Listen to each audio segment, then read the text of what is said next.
안녕하세요. 책 읽어주는 퍼블리셔입니다.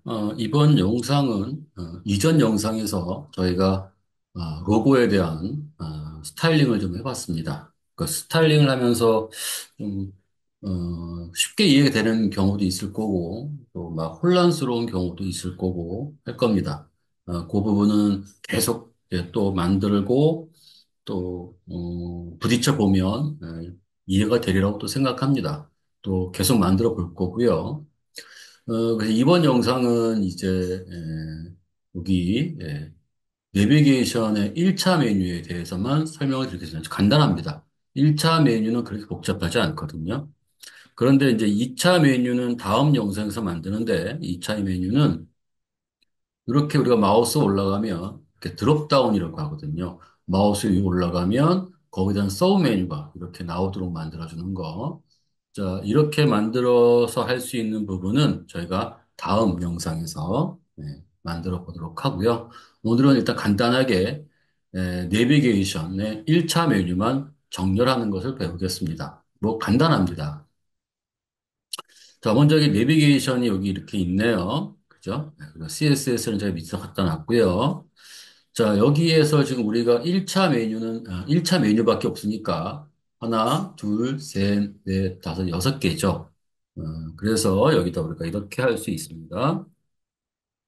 자, A라고 할까요? A 탭. 그 다음에 여기다가는 샵. 왜냐하면 거기에 어떤 내용, 문서가 없기 때문에 일단 임시 링크로 제가 했고요. 여기다가 이름을 링크 1 이렇게 작성을 했습니다. 그리고 이런 게 몇 개가 있어야 됩니까? 지금 5개가 더 있어야 되겠죠? 자, 이 부분을 이렇게 해놓고요. 자, 그래서 이걸 내가 이렇게 해서 복사하고 밑에다가 엔터를 치고 붙이기.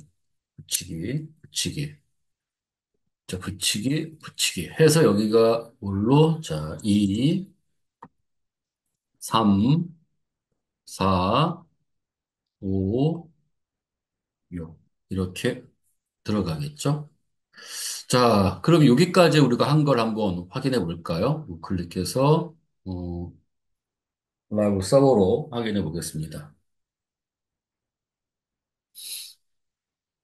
자, 그렇게 떴더니 이렇게 나오네요. 지금 제가 축소해서 확인해 봐서 이랬거든요. 예, 이를 확대를 해서 보도록 하겠습니다.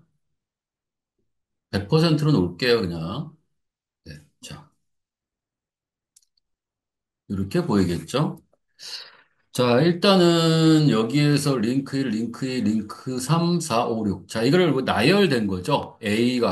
A에다가 우리가 A는 인라인 태그이고 인라인 태그는 글자처럼 나열된다고 했었죠. 근데 우리가 만들어 보고 싶은 건 어떻게 만들고 싶은 거죠? 이렇게 만들고 싶은 거잖아요. 자, 그러면 일단 요 A에 대한 우리가 디자인을 해야 되는데 자, 그게 오늘 우리 내비에 한번 가볼까요? 자, 내비. 자, 이때 내비에서 여기다가 내비 안에 있는 A들, 내비 안에 있는 A들, 이 흔히들 여기다 우리가 얘를 백그라운드를 한번 이렇게 넣어놓고 한번 설명을 드려볼게요. 음,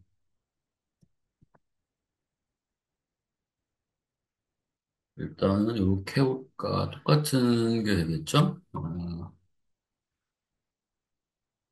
지금 무슨 색으로 했을까나? 회색 333을 했네요. 333 조금 어둡게 했나요?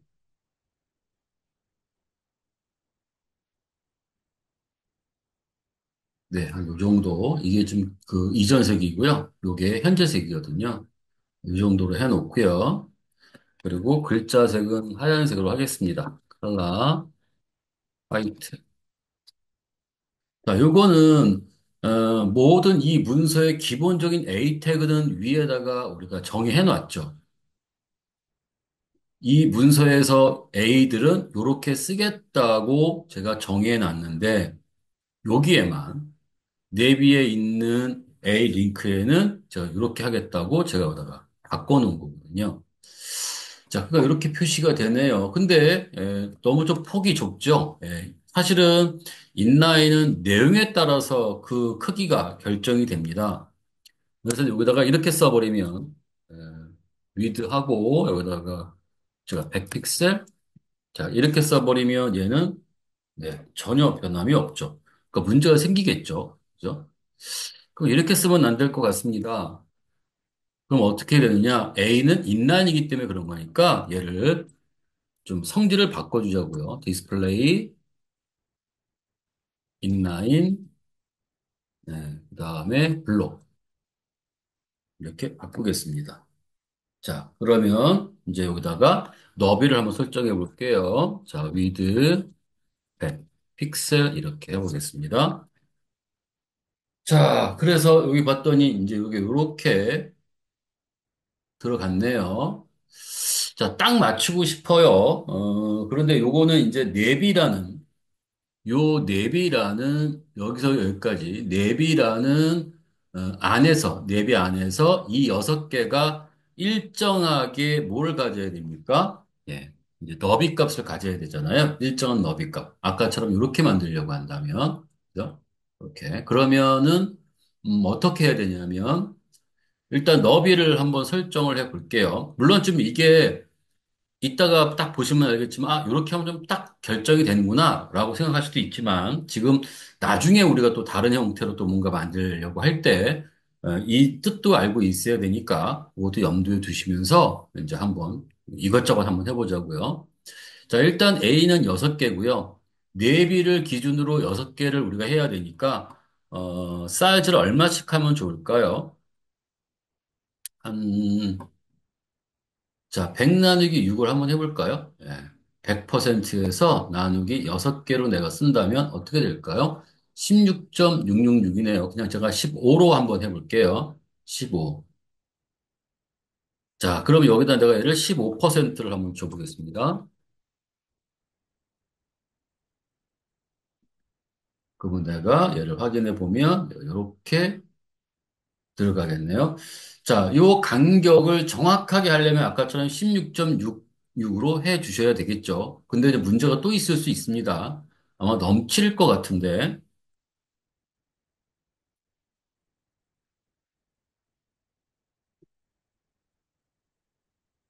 자, 이렇게 이제 넘쳐서 밑으로 내려오죠. 지금 보시면은 얘가 왜 16.666으로 가면 안 되냐면 아예 가려면 16으로 가야 됩니다.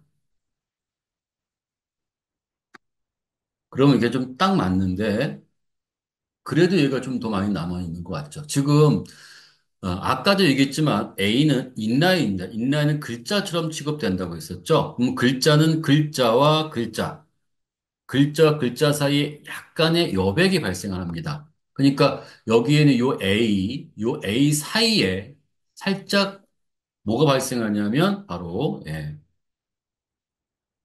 여백이 발생하거든요. 그런 문제가 발생을 하죠. 일단은 그건 나중에 또 처리하는 건 또 나중에 다른 방법으로 처리를 해볼 거고요. 그렇게 생각하시면 되는 거고요. 그리고 어떻게 됩니까? 글자를 가운데 넣어야 되잖아요. 그럼 뭘 써야 될까요? 여기서 우리가 얘를 텍스트, 얼라인, 센터 이렇게 주면 글자는 가운데 오겠죠? 그죠? 자, 그런데 지금 저는 일단 여기가 남아있는 게 조금 거추장스러워요. 왜냐면 왼쪽은 붙고 여기는 지금 현재 간격이 떨어져 있어서 그럼 모든 걸 다 가운데 놓으면은 좀 비슷하게 되지 않을까요? 그래서 이 A들을 가운데 놔야 돼요. A가 다 왼쪽에 쏠려 있거든요. 이렇게 A가 전부 다 왼쪽으로 기본 정렬돼서 나오고 있어요. 그럼 A들을 감싸고 있는 게 뭐죠?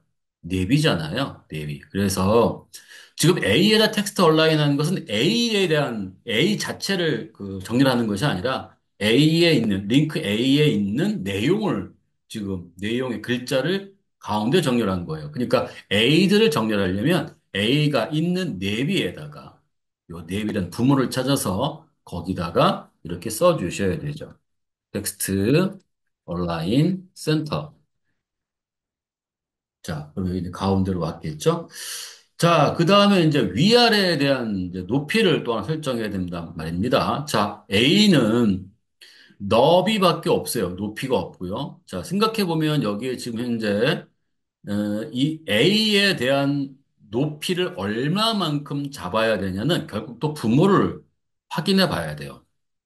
자, 부모에는 지금 50픽셀로 되어 있고요. 제가 꽉 채우려면 어떻게 쓰면 됩니까? 여기다 우리가 얘를 네, 하이하고 50픽셀을 쓰면 되죠. 근데 어차피 위나 아래나 똑같은 50픽셀이니까 여기다 얘를 뭘로 100%라고 줄 거예요. 이렇게. 자, 그러면 이렇게 이제 표현되겠죠? 자, 이제 문제는 또 여기에 있는 요 내용이 요 가운데 와야 하거든요. 그죠? 이때 제가 이전 영상에서는 테이블과 테이블 셀을 써야 된다고 했는데, 여기는 지금, A 안에 내용은 태그가 없어요. 그러니까 디스플레이라고 해서 디스플레이 링크를 우리가 가운데, 글자를 가운데 와야 되니까 그걸 할 수가 없거든요. 그러면 어디다 써야 되냐면 나중에 내비에다 써야 되거든요. 테이블을 쓰지 않고 약간 떨어져 있는 상태로 우리가 놓는다고 한번 생각을 해봅시다. 이건 이따가 만들어 볼 거예요. 예. 우리는 요렇게 요걸 가지고 한번 가운데 배치하고 한번 연습을 해보고 그래야 그게 이제 그 다음 영상에 드롭다운 할 때 또 그게 해당될 수 있는 거기 때문에 지금 이 설명을 아주 간단하게 간단한 요소만 가지고 한번 설명을 드리는 거거든요. 자, 그러면 한번 해볼게요. 그럼 여기다 뭘 줘야 되냐면요. 패딩을 줘야 돼요. 자, 그런데 제가 이전 영상에서 패딩을 줬을 때 뭐가 문제라고 생각했었죠? 패딩을 주면 크기의 값이 패딩 값에 플러스 되는 거예요. 자, 패딩은 언제나 이렇게 되는 거예요. 패딩은 기본이 요소의 크기, 요소의 크기 더하기 패딩 값이 되는 거예요. 값이 바로 뭐가 되는 거냐면 전체 요소의 너비가 되는 거거든요. 그러다 보니 계산하기가 좀 복잡하다라고 했었죠. 그래서 이렇게 하면은 요새 크기 바깥으로 더 비대해지는 거니까 그걸 안쪽으로 요새 크기 안으로 패딩의 값이 들어갈 수 있도록 하기 위해서는 뭘 쓴다고 했었냐면 우리가 얘를 해결하기 위해서 자, 박스 사이징 하고 볼더 박스를 쓰면 된다라고 했어요. 자, 이거를 쓰면 된다고 했습니다. 이렇게 쓰면 패딩의 값이 바깥으로 튀어나가지 않고 안쪽으로, 크게 안쪽으로 들어옵니다. 그럼 크기는 변화가 없거든요. 그래서 여기다 패딩을 내가 어쨌든 쓰려고 한다면 자, 패딩 값 쓰려고 한다면 패딩 탑에서 뭐 한 25 픽셀을 할까요? 25 픽셀. 자, 이렇게 해준다면은 이가 이제 그 뭐 픽셀 잘못 썼네요. 한 다음에 이렇게 얘가 이제 넘쳐나는 상황이 발생하잖아요. 이거를 우리가 방지하기 위해서 뭐 쓴다고 했었냐면다가 박스 사이징, 그다음에 볼더 박스라고 하는 걸 써주면 얘는 이렇게 나온다고 말씀드렸습니다. 자, 근데 약간 좀 조정을 해야 되겠죠. 너무 많이 쳐졌잖아요. 25 픽셀, 자, 16 픽셀 정도 하면 좋을까요? 얼추 가운데 와 있네요. 그죠? 자, 그 다음에는 이제 또 이렇게 우리가 주고 싶은 거예요. 마우스가 위로 올라가면 이런 식으로 색상을 좀 변화를 주고 싶은 거예요. 색상의 변화를. 자, 그럼 여기서 어떻게 색상의 변화를 주냐면, 자, 네비, A의 땡땡 호버. 저희가 이전 시간에 아마 A에 대한 스타일링을 할 때 설명을 좀 드렸었죠. 그죠? 그래서 A 호버는 A 요소에 마우스가 위로 올라가면 네, 의미를 갖거든요. 그래서 그렇게 해놓고 하면은 여기다 뭘 쓰면 되냐면, 음, 칼라 화이트. 얘는 그대로 쓰면 될까요? 네, 칼라 화이트라고 쓸게요. 그 다음에 뭐가 있죠? 배경을 좀 바꿔야 하잖아요. 자, 백그라운드, 칼라. 뭐라고 바꿀까요? 예, 오렌지라고 바꿀까요? 오렌지 레드? 아니, 오렌지로 바꿀게요. 이렇게. 자, 그럼 어떻게 됩니까? 얘가 이렇게 얘가 예, 바뀔 수 있겠죠? 그런 식으로. 자, 여기는, 보라색으로 했네요, 제가. 보라색이 더 이쁘겠다. 그죠? 보라색 계열 쪽으로 갔습니다. 그래서 여기다가 얘를, 다크, 요걸로 제가 뭐 썼던 것 같아요. 마젠타? 요걸로 쓸게요. 요걸로. 이렇게. 더 이쁜 것 같으니까. 네, 이렇게. 자, 문제는 얘가 지금 현재 뭐가 되냐면 붙지 않았습니다. 그죠? 예, 가운데가 사이사이가. 그 인라인의 특성이에요. 인라인의 특성. 인라인의 특성은 인라인 요소와 인라인 요소 사이에 글자처럼 약간의 공백이 들어갑니다. 그거를 일단 나중에 염두에 두시고 좀 사용해 주셔야 되겠고요. 자, 어쨌든 이렇게 우리가 한번 말씀드릴 수 있어요. 자, 그런데 우리가 이전 영상에서 로고 스타일링을 하면서 제가 뭘 설명을 드렸었냐면 테이블과 테이블 셀에 대한 설명을 좀 드렸었잖아요. 자, 그러면 자, 여기서 한번 우리가 뭐 쉬우니까 그냥 한번 해볼까요? 자, 우리가 지금 여기에 테이블 하나를 만들어야 되는데요. 요소가 몇 개라고 했죠? 하나, 둘, 셋, 넷, 다섯, 여섯 개라고 했었죠. 이렇게. 우리가 여기다가 내용, 링크 1, 또 여기다가는 링크 2 이렇게 쓰겠죠. 자, 이렇게 돼 있다고 칩시다. 그 다음에 우리가 얘를 이 셀들을 지금 어떻게 컨트롤 키 눌러서 이렇게 크기를 조정했습니다. 자, 여기서부터 여기까지가 뭐라고 말씀드렸었냐면 테이블이라고 했었고요. 여기서부터 여기까지가 테이블. 자, 테이블에 요 하나하나를 우리가 셀이라고 말씀드렸거든요. 셀. 그러니까 테이블이라는 부모가 있어야 되고요. 셀이라는 자식이 있어야 돼요. 자손이. 그래서 부모에다가는 테이블, 자손에다가는 셀. 이렇게 우리가 지정을 해줘야 되거든요. 자, 그러면 이제 이렇게 설명을 드렸잖아요. 테이블이 있고 테이블 셀이 있으면 돼. 자, 그러면 여기다가 한번 이렇게. 자, 또 지정을 해볼게요. 자, 여기서 보시면은 그림상에 뭐가 되죠?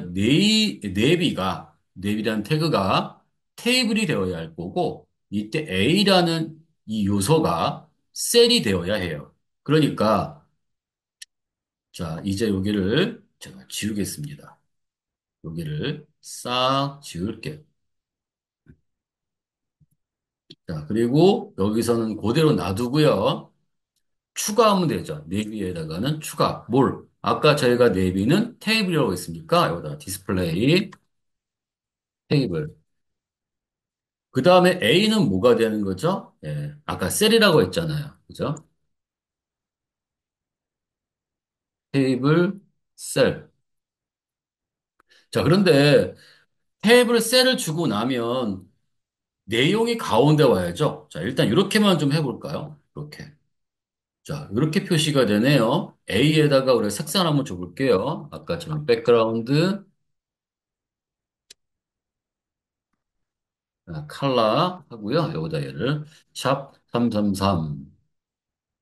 좀 더 어떻게 해줄까요? 네, 이 정도로 이렇게. 네, 좋다고 치고요. 컨트롤 S. 그럼 이렇게 보이잖아요. 글자도 하얀색이 되어야 되네요. 글자도 칼라 화이트. 자, 그러면 아까와 같이 간격이 떨어지는 건 없죠. 여기서도 보시면 아시겠지만 여기에 요 셀과 셀 사이의 간격은 지금 붙어 있는 거잖아요. 똑같이 생각하시면 돼요. 여기서도 요 셀과 요 셀 사이는 지금 붙어 있는 거예요. 얘가. 자, 문제는 그럼 얘를 가운데 와야 되잖아요. 링크 1이. 테이블 셀까지는 정상적으로 됐는데 그럼 가운데 오려면 이렇게만 쓰면 안 된단 말입니다. 여기에 뭐가 들어가야 되냐면 여기다 우리가 얘를 버티칼 그 다음에 여기다가 미들 이렇게 들어가야 합니다. 그래야 얘가 딱 하고 들어갈 거고요. 마우스가 여기 올라가면 이런 식으로 얘가 변화될 수 있겠죠. 자, 지금 오늘은 제가 이번 영상에서는 지금 단순하게 1차 메뉴, 우리가 드롭다운 메뉴라고 해서 2차 메뉴, 3차 메뉴 막 이런 게 있거든요. 그러니까 2차 메뉴까지만 만들어 볼 텐데 다음 시간엔 2차 메뉴 만들어 볼 건데 요 2차 메뉴도 다양하게 있거든요. 문제는 뭐냐면 어찌됐든 여러분들이 1차 메뉴만 만들 때 아주 쉽게 구성할 수 있는 방법은 이렇게 사용할 수 있는데 얘가 2차 메뉴가 될 때는 이렇게 쓸 수는 없다라는 설명을 왜 안 되는지에 대한 설명을 제가 다음 영상에서 하겠습니다. 자, 또 하나 이제 여기에 이제 버티컬 미들이라고 하는 것을 제가 제대로 설명을 안 하고 넘어간 것 같은데요. 네, 여기서 이미지.html이라고 하는 것은 여러 가지고 확인해 보도록 할게요. 자, 이게 alias라고 되어 있는 부분이 있는데요. 자, 여기다가 자, 실행시켜서 볼게요. 자, 이런 부분이 있는데 자, 얘는 이제 반응이 되는 거죠. 이렇게. 그죠? 자, 지금 더 줄일까? 더 줄여야 되는데, 왜냐면 450일 때는, 450 미만일 때는 요 이미지가 나와야 되는데, 지금, 요 사이의 값, 650 이상과 450 이상에 대한 사이의 값밖에 안 나왔어요. 그래서 내가 만약에 모바일로 얘 크기를 확인해 보고 싶다라고 할 때는, 제가 아마 전 영상에서도 설명했었지만, 반응형 하면서, 우클릭해서 검사라는 걸 하셔야 되고요. 자, 그 다음에 검사라는 걸 했을 때, 좀 보시면 여기 412에 915 픽셀이 있고요. 너비가 412면 450보다 작은 사이즈잖아요. 그래서 어떻게 됩니까? 거기에 대한 이미지가 보이죠. 여기에서 또는 리스폰시브라고 해서 요걸 가지고 이렇게 늘렸다가 줄였다가 하면 그 크기가 변화되면서 반응되는 것들을 볼 수 있어요.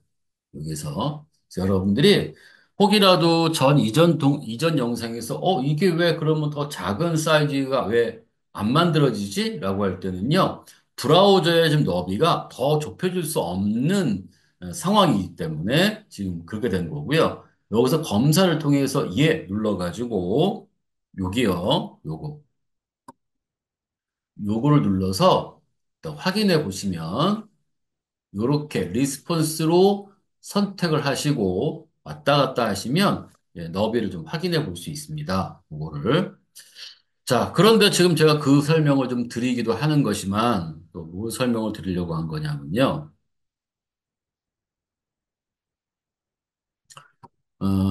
테두리를 한번 그러니까 요거 만약에 지금 딱 봐서, 나 이거 안 들었는데 그러면 이전 영상 가서 한번, 확인해 보세요. 거기에 설명해 놨으니까. 자, 여기는 저기다 이렇게, 자, 볼더를 주려고 합니다. 볼더 1픽셀,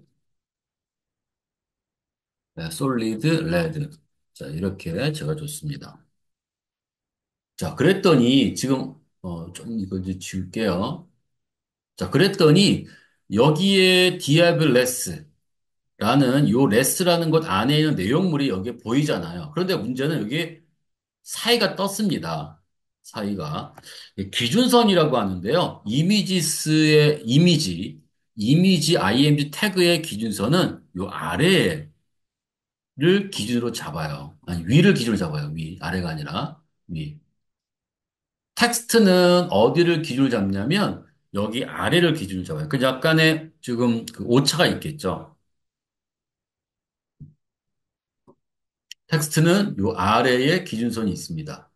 그래서 약간의 오차가 있어요. 그러면은 어떻게 해야 되냐면 요런 경우 우리가 박스를 만들어서 그 박스에다 테두리를 두르고 내가 어떤 이미지를 넣었으면 기본적으로 이렇게 생깁니다. 그럼 요거를 우리가 방지하는 방법은 기본적으로 방지하는 방법은 여기 그 이미지에다가 그 안에 있는 이미지에다가 제가 버티컬 얼라인은 언제 준다라고 했었냐면 인라인 요소에 준다라고 말씀드렸습니다. 버티컬 얼라인은 위아래, 세로에 대한 정렬을 하기 위한 거거든요. 그러니까 기준이 지금 위에 있으니까 아래가 뜨잖아요. 그래서 얘를 버티컬 얼라인을 하고 거기다가 우리가 뭘 하냐면 미드를 주거나 버텀을 줍니다. 버텀은 아래를 글자의 아래를 중심으로 우리가 뭔가 하겠다는 뜻이잖아요. 버텀 아래. 자, 그러면 여기 어떻게 돼요? 여기가 딱 맞아 들어가죠. 또는 미들 중간을 하게 돼도 마찬가지입니다. 자, 변화가 없죠. 그래서 IMG 같은 경우에는 기준이 위고 글자는 아래가 되기 때문에 그거를 맞춰주기 위해서 우리가 CSS 할 때, 어, 표준으로 써놓습니다. 여기에다가, 이게 표준이라잖아요. 여기 A는. 이 문서에 A가 들어가는 곳은 그런 뜻이잖아요. 자, 그럼 여기에 요 문서에 이미지가 들어가는 곳은 하고 우리가 이렇게 써줍니다. IMG는. 자, 그 내비게이션 얘를 얘기하는 거예요. 여기에 있는 IMG가 들어가는 구역에 기본적으로 기준선을 가운데 또는 아래에 맞추도록 해주면 되는 거예요. 온라인 이렇게. 그러면 나중에 지금은 우리가 이미지를 넣지 않았지만 나중에 이미지를 넣고 이미지가 들어간 그 박스에 테두리를 둘렀을 때 아까와 같이 밑에가 떨어지지 않고 딱 붙어서 나옵니다. 그러니까 이런 문제가 있으니까 이런 문제도 같이 좀 알고 넘어가기 위해서 우리가 한번 설명을 드렸습니다. 네. 다음 시간에는 왜 2차 메뉴까지 하는 드롭다운 메뉴에 대해서 알아보도록 하고요. 오늘은 1차 메뉴에 대해서만 알아봤습니다. 네, 수고하셨습니다.